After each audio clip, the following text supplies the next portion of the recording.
बच्चों, आज हम लोग सोल्यूशन की नेक्स्ट टॉपिक पढ़ेंगे कोलिगेटिव प्रॉपर्टी के बारे में। मतलब सोल्यूशन की कोलिगेटिव प्रॉपर्टी क्या होती है। किसी भी सोल्यूशन का जो फिजिकल प्रॉपर्टी होता है वो उसे ही एक प्रकार से हम कह सकते हैं कि वो कोलिगेटिव प्रॉपर्टी कहलाती है। लेकिन ये कोलिगेटिव प्रॉपर्टी है क्या? तो किसी भी सोल्यूशन की जो कोलिगेटिव प्रॉपर्टी होती है वो सोल्यूशन में उपस्थित सॉल्यूट पदार्थ के कणों की संख्या पर ही केवल निर्भर करती है। ठीक है, मतलब किसी भी सोल्यूशन की जो कोलिगेटिव प्रॉपर्टी होती है, सोल्यूशन में जो सॉल्यूट मटेरियल उपस्थित होता है, जो विलेय पदार्थ होता है, उसके कणों की संख्या पर ही केवल निर्भर करती है। विलेय पदार्थ के कणों का रासायनिक गुणधर्म क्या होता है, इन चीजों पर कोलिगेटिव प्रॉपर्टी डिपेंड नहीं करती है। तो विलयन के जो गुण विलयन में उपस्थित केवल कणों की संख्या पर निर्भर करते हैं, उन गुणों को कोलिगेटिव प्रॉपर्टी के नाम से जाना जाता है। स्पेशली ये चार प्रकार के होते हैं: लोअरिंग इन वेपर प्रेशर, वाष्प दाब में अवनमन, दूसरा है एलिवेशन इन बॉइलिंग पॉइंट, क्वथनांक में उन्नयन, डिप्रेशन इन फ्रीजिंग पॉइंट, हिमांक में अवनमन, और लास्ट है ऑस्मोटिक प्रेशर, जिसको हम लोग कहते हैं परासरण दाब। तो सबसे पहले हम ये जानेंगे लोअरिंग इन वेपर प्रेशर होता क्या है। तो सबसे पहले एक बात हम आपको बता दें कि वेपर प्रेशर क्या होता है, इसके बारे में आपको पहले प्रीवियस वीडियोस में हमने बता दिया था। ठीक है, तो अब यहाँ पे हम लोग जानेंगे लोअरिंग इन वेपर प्रेशर के बारे में। तो ध्यान से समझना, एक पात्र लेते हैं, एक कंटेनर है जिसमें प्योर सॉल्वेंट रखा गया है, जिसका वेपर प्रेशर है P0। ठीक है, दूसरा हम कंटेनर लेते हैं जिसमें सॉल्वेंट में नॉन वोलाटाइल मतलब अवाष्पशील विलेय पदार्थ को मिलाकर ये सॉल्यूशन तैयार किया गया है। इस सॉल्यूशन की विशेषता ये है कि इसमें जो सॉल्वेंट है वो वाष्पशील नेचर का है, जो सॉल्यूट इसमें मिलाया गया है वो अवाष्पशील नेचर का है। ये आपका सॉल्यूशन तैयार हो गया। अब इस बने हुए सॉल्यूशन का वेपर प्रेशर मान लेते हैं PS है। तो एक बात यहाँ पे ये क्लियर है कि जो सॉल्वेंट का वेपर प्रेशर होगा वो सॉल्यूशन से अधिक होगा। क्यों?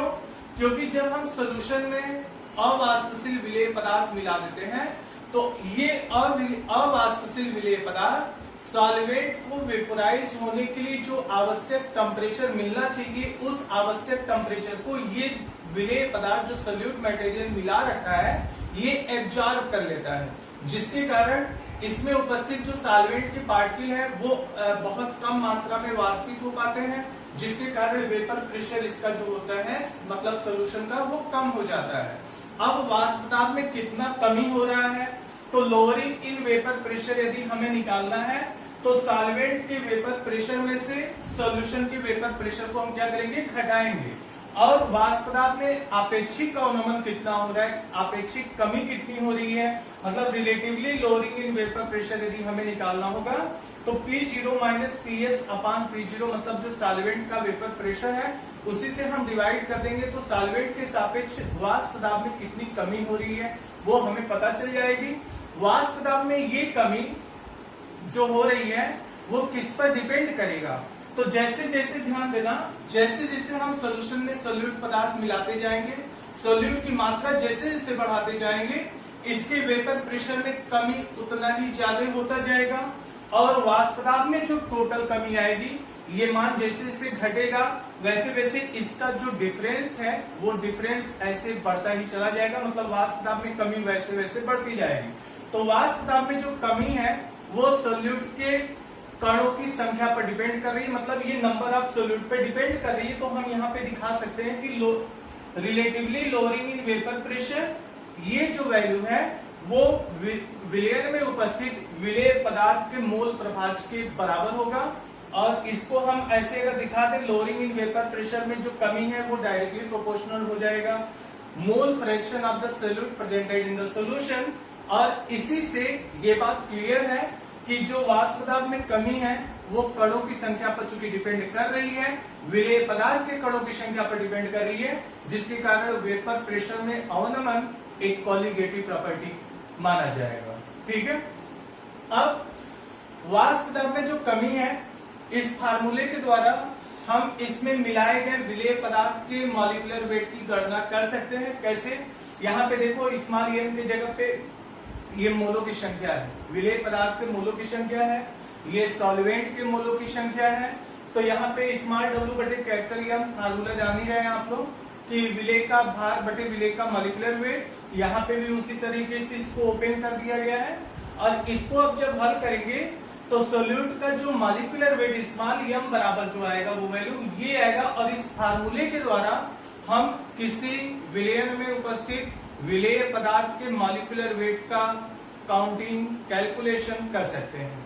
ठीक है, तो ये था हमारा first property of the solution, means the first property is to be known as lowering in the vapor pressure, and lowering of vapor pressure of a solution is also increases when you increase the number of solute particles in the solution. Now the next topic of the solution is the elevation in boiling point. क्वथनांक में उन्नयन, उन्नयन का मतलब क्या होता है? वृद्धि। तो ये जानिए पहले क्वथनांक होता क्या है, बॉइलिंग पॉइंट होता क्या है। बॉइलिंग पॉइंट का मतलब तो अक्सर आप लोग छोटी कक्षाओं में पढ़े होंगे कि जिन टेम्परेचर पे कोई लिक्विड मटेरियल बॉयल करने लगे, उबलना शुरू कर देता है, वो टेम्परेचर उसका बॉइलिंग टेम्परेचर बन जाता है। लेकिन यहाँ पे इसको और भी डिफाइन किया गया है अच्छे तरीके से कि किसी भी लिक्विड मटेरियल का बॉइलिंग पॉइंट वो टेम्परेचर होता है जिस टेम्परेचर पर लिक्विड का वेपर प्रेशर एटमॉस्फेयर के वेपर प्रेशर के बराबर हो जाए। ठीक है, मतलब जिस टेम्परेचर पर लिक्विड और गैसियस सिस्टम इक्विलिब्रियम कंडीशन में आ जाते हैं वो टेम्परेचर उस लिक्विड मीडियम का क्या हो जाता है? बॉइलिंग टेम्परेचर या बॉइलिंग पॉइंट। अब एलिवेशन इन बॉइलिंग पॉइंट ये प्रॉपर्टी क्या है, तो ठीक इसी प्रकार इसी आधार पे हम समझ सकते हैं।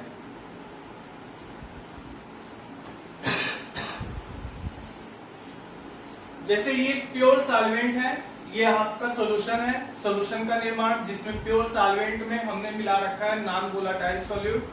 अब वाष्पशील विलेय पदार्थ को मिला करके हमने सॉल्यूशन यहाँ पे तैयार किया है।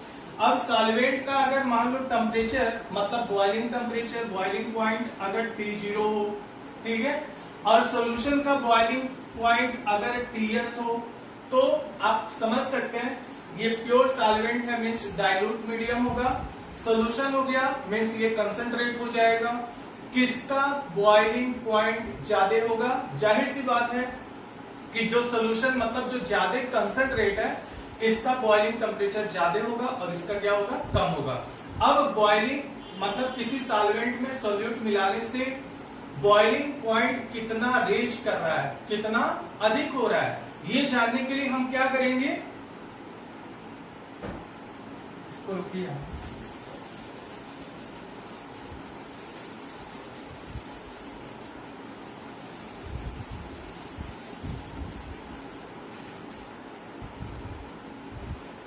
प्लीज देख लीजिए। Elevation in boiling point, boiling point में कितना एलिवेशन हो रहा है? Ts minus T0। Ts क्या है? सॉल्यूशन का बॉइलिंग टेम्परेचर है, T0 क्या है? वो सॉल्वेंट का बॉइलिंग पॉइंट है। तो चूंकि यहाँ पे हम लोग ये क्लियर है, सॉल्यूशन का बॉइलिंग पॉइंट हमेशा सॉल्वेंट के बॉइलिंग पॉइंट से ज्यादा होता है। कितना ज्यादा हो रहा है जानने के लिए हम सॉल्यूशन के बॉइलिंग पॉइंट में से सॉल्वेंट के बॉइलिंग पॉइंट को क्या करेंगे? घटा देंगे। अब बॉइलिंग टेम्परेचर में जो चेंजिंग आ रही है, मतलब अगर इसमें नॉन वोलेटाइल सॉल्यूट और अधिक मिला दिया जाए, ठीक है, तो इसका जो बॉइलिंग टेम्परेचर है ना वो और अधिक हो जाएगा। सपोज करो कि अगर इस प्योर सॉल्वेंट का बॉइलिंग टेम्परेचर है 80 डिग्री सेंटीग्रेड, इसमें नॉन वोलेटाइल सॉल्यूट मिला दिया तो इसका जो बॉइलिंग टेम्परेचर है हो जाएगा 100 डिग्री सेंटीग्रेड। और अधिक नॉन वोलेटाइल मिला दिया, 100 से बढ़कर के हो सकता है 120 डिग्री सेंटीग्रेड। तो जैसे जैसे इसमें आप विलेय पदार्थ सॉल्यूट मटेरियल को मिलाते जाओगे वैसे वैसे इसका जो बॉइलिंग पॉइंट है वो बढ़ता जाएगा, मीन्स Ts की वैल्यू बढ़ती जाएगी और T0 की जो वैल्यू वो तो कांस्टेंट है, तो इनका जो अंतर आएगा वो अधिक ही आएगा। बात समझ में आया? मतलब जो बॉइलिंग पॉइंट है वो और एलिवेट करता जाएगा, एलिवेशन होता चला जाएगा।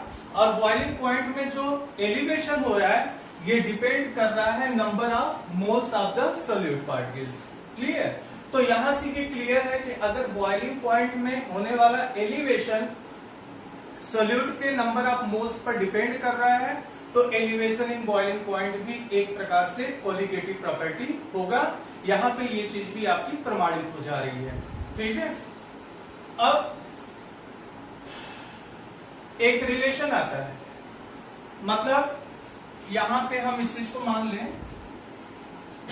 Ts minus T0 is equal to, suppose करो ये डेल्टा टीबी के बराबर है, मतलब बॉइलिंग टेम्परेचर में कितना डिफरेंस आ रहा है वो डेल्टा टीबी ये इसके इक्वल हो गया। अब रिलेशन यदि पूछता है कि what is relation between the molarity and the boiling point of the solution, तो हम रिलेशन दिखा सकते हैं कि डेल्टा टीबी ये डायरेक्टली प्रोपोर्शनल हो जाएगा यम के। यम क्या है? यम है सॉल्यूशन की मोलरिटी। ठीक है, यम स्मॉल यम क्या है? मोलरिटी ऑफ द सॉल्यूशन, और डेल्टा टीबी डायरेक्टली प्रोपोर्शनल होता है मोलरिटी के, क्योंकि मोलों की संख्या जैसे जैसे बढ़ती जाएगी डेल्टा टीबी की भी वैल्यू जो है वो वैसे वैसे बढ़ती जाएगी एंड वाइस वर्सा। ठीक है, अब यहां से हम लिख सकते हैं delta TB is equal to, ये कांस्टेंट या इसको हटाएंगे कांस्टेंट यहाँ पे केबी इंटू स्मॉल यम। अब ये केबी क्या है? इसी को कांस्टेंट कहते हैं। KB is a constant which is known as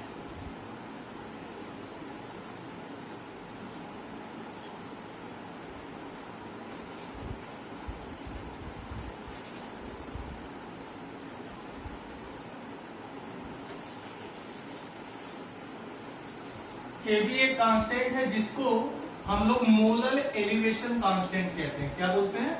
molal elevation constant.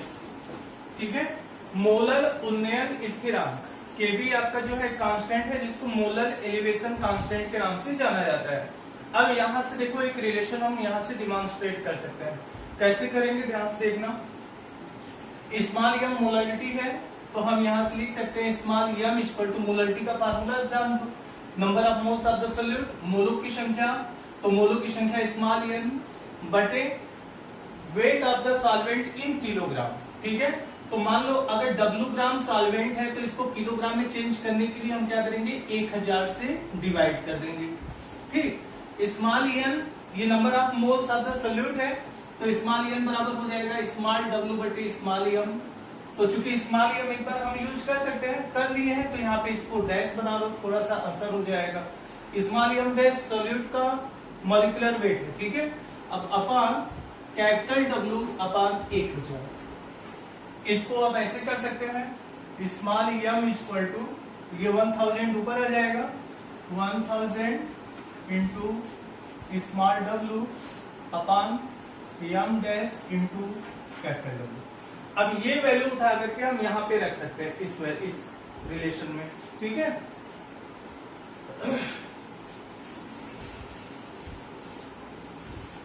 तो ये हो जाएगा आपका delta TB is equal to KB into 1000 small W बटे M dash into capital W। ये हमारा रिलेशन निकल गया। अब इस रिलेशन की सहायता से एलिवेशन इन बॉइलिंग पॉइंट हम फाइंड आउट कर सकते हैं। अब मान लीजिए कि कभी कभी सवाल में क्या करता है, एलिवेशन इन बॉइलिंग पॉइंट दे देता है, सॉल्वेंट का मॉलिक्यूलर वेट दे देगा, सॉल्यूट का वेट दे देगा और सॉल्यूट का मॉलिक्यूलर वेट पूछ देगा। तो यहां से हम डायरेक्ट यम डैश की वैल्यू फाइंड आउट कर सकते हैं। M dash equal to 1000 into KB into small W upon delta TB into capital W। ये फार्मूला है जिसके द्वारा हम सॉल्यूट का मॉलिक्यूलर वेट डिमॉन्स्ट्रेट कर सकते हैं। तो इन चीजों को आप लोग अपने वीडियो को पॉज करके ये सारे फार्मूले को आप लोग नोट करते हुए चलना। ठीक है, अब इसके बाद आता है elevation depression in freezing point. Third point इसका आता है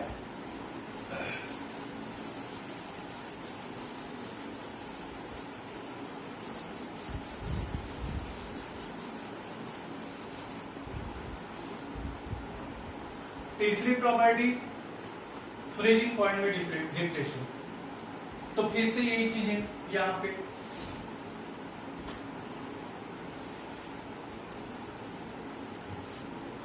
ये आपका प्योर सॉल्वेंट है, ये आपका सॉल्यूशन है, ठीक है। इसका जब हम किसी सॉल्वेंट में हम कोई सॉल्यूट मिलाते हैं, नॉन वोलेटाइल नेचर का जब हम कोई सॉल्यूट मिलाकर सॉल्यूशन तैयार करते हैं, तो बने हुए सॉल्यूशन का जो फ्रीजिंग पॉइंट है वो थोड़ा घट जाता है, कमी आ जाती है, ठीक है। तो मान लो इसका अगर फ्रीजिंग पॉइंट सॉल्वेंट का T0, सॉल्यूशन का अगर TF मान लीजिए, ठीक है, तो किसका जो सॉल्वेंट का फ्रीजिंग पॉइंट है वो अधिक होगा और कमी किस में आएगी, सॉल्यूशन के फ्रीजिंग पॉइंट में। कितनी कमी आ रही है ये जानने के लिए हम क्या करेंगे, सॉल्वेंट के फ्रीजिंग पॉइंट में से सॉल्यूशन के फ्रीजिंग पॉइंट को घटा देंगे, ठीक है। जैसे जैसे इसमें हम नॉन वोलेटाइल सॉल्यूट मिलाते जाएंगे वैसे वैसे इसका जो फ्रीजिंग पॉइंट है वो घटता चला जाएगा। जैसे मान लीजिए अगर शुरू में इसका फ्रीजिंग पॉइंट 10 डिग्री सेंटीग्रेड है, इसमें हम कोई नॉन वोलेटाइल सॉल्यूट मिला रहे हैं तो इसका फ्रीजिंग पॉइंट घट करके आ जाएगा 7 डिग्री सेंटीग्रेड, ठीक। और अगर हम इसमें सॉल्यूट मिला रहे हैं तो घट के आ जाएगा 5 डिग्री सेंटीग्रेड। तो जैसे जैसे इसमें हम सॉल्यूट मिलाते जाएंगे ये वैल्यू TF की जो वैल्यू है वैसे वैसे कम होती चली जाएगी और जैसे जैसे ये वैल्यू घटती जाएगी वैसे वैसे फ्रीजिंग पॉइंट में जो डिप्रेशन है वो मान अधिक होता चला जाएगा।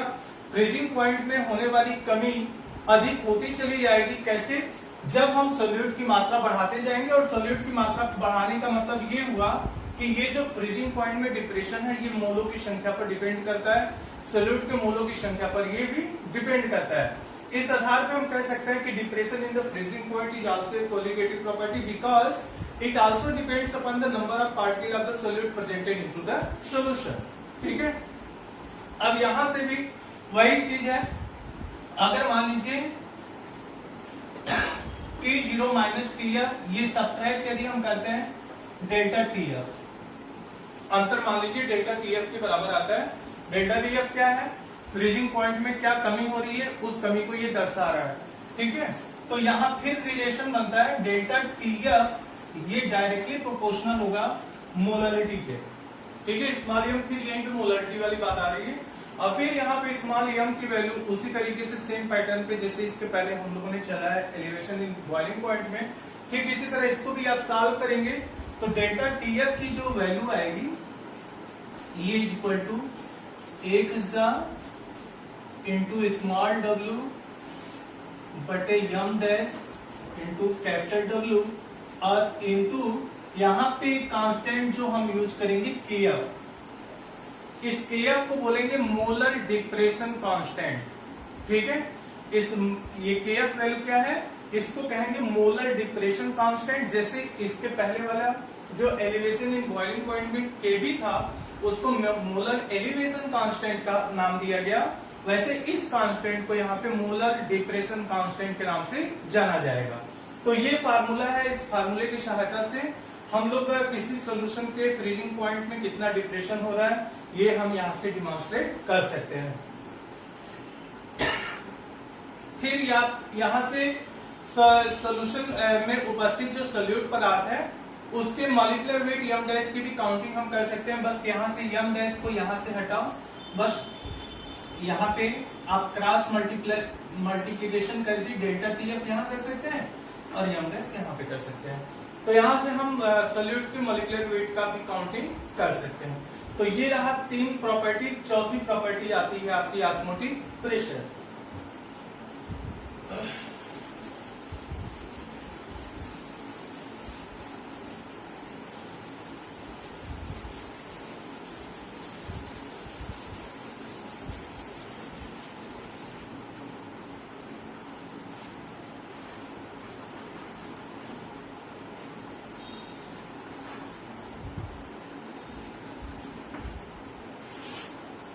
ऑस्मोटिक प्रेशर क्या है?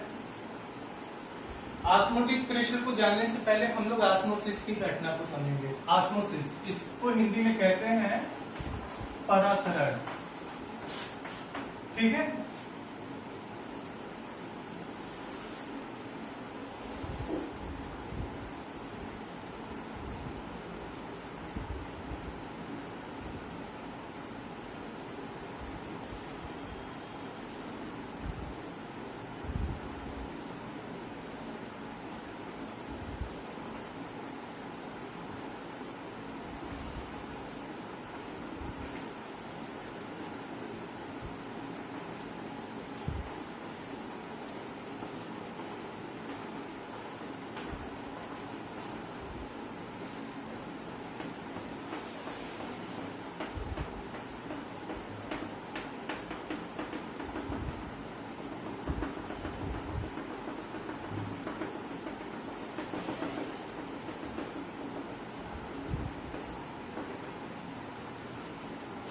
देखिए मैंने एक कंटेनर लिया है और इस कंटेनर को एक सेमी परमेबल मेम्ब्रेन के द्वारा दो पार्ट में हमने डिवाइड कर दिया है।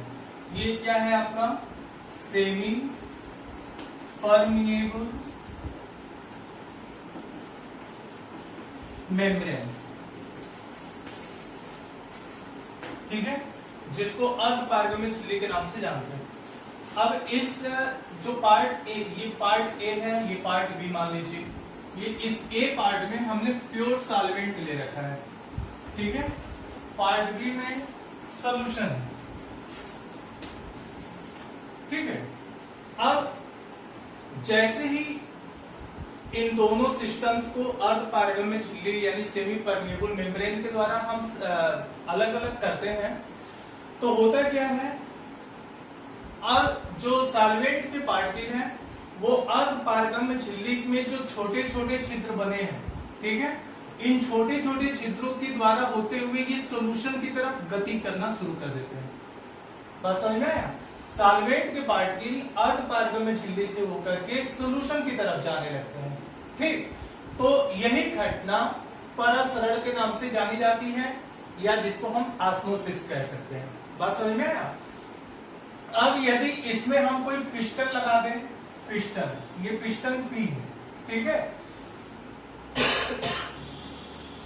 पिस्टन पी के द्वारा अब इस सॉल्यूशन पे हम प्रेशर अप्लाई करें यदि, ठीक है, इस सॉल्यूशन पे यदि इस पिस्टन के द्वारा हम प्रेशर अप्लाई करें तो परिणाम ये निकलेगा कि जो सॉल्वेंट के पार्टिकल सॉल्वेंट से निकलकर सॉल्यूशन में जा रहे थे, इनका जाना पूरी तरह से रुक जाएगा। कैसे पता चलेगा कि जाना रुक गया है? तो यहाँ पे आप दिखेगा जो सॉल्वेंट का लेवल है, जब प्रवाह परासरण की घटना रुक जाती है तो ये जो सॉल्वेंट का लेवल है वो नीचे आना रुक जाएगा, अपने स्थान पे एकदम फिक्स हो जाएगा, स्थिर हो जाएगा। जब ये लेवल नीचे आना रुक जाए तो समझ सकते हैं आप कि ऑस्मोसिस की घटना यानी परासरण की घटना पूरी तरह रुक गई है।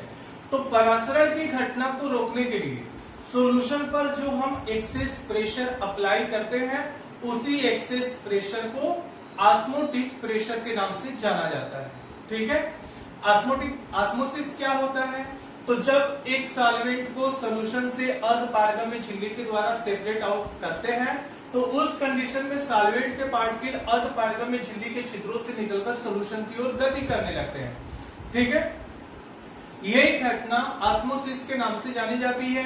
अब ऑस्मोसिस की घटना को रोकने के लिए सॉल्यूशन पर लगाया गया जो प्रेशर होता है, उसी प्रेशर को हम ऑस्मोटिक प्रेशर के नाम से जानते हैं। अब ऑस्मोटिक प्रेशर को काउंट कैसे किया जा सकता है, कैलकुलेट कैसे किया जा सकता है? तो कई वैज्ञानिकों ने अपना इसके संदर्भ में अपने अपने कॉन्सेप्ट दिए।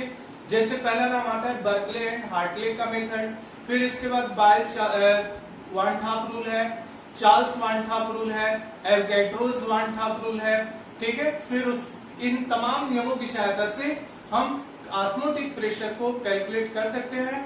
लेकिन आज के लिए बस इतना ही। नेक्स्ट वीडियो में हम लोग पढ़ेंगे calculation of osmotic pressure of the solution. Thank you.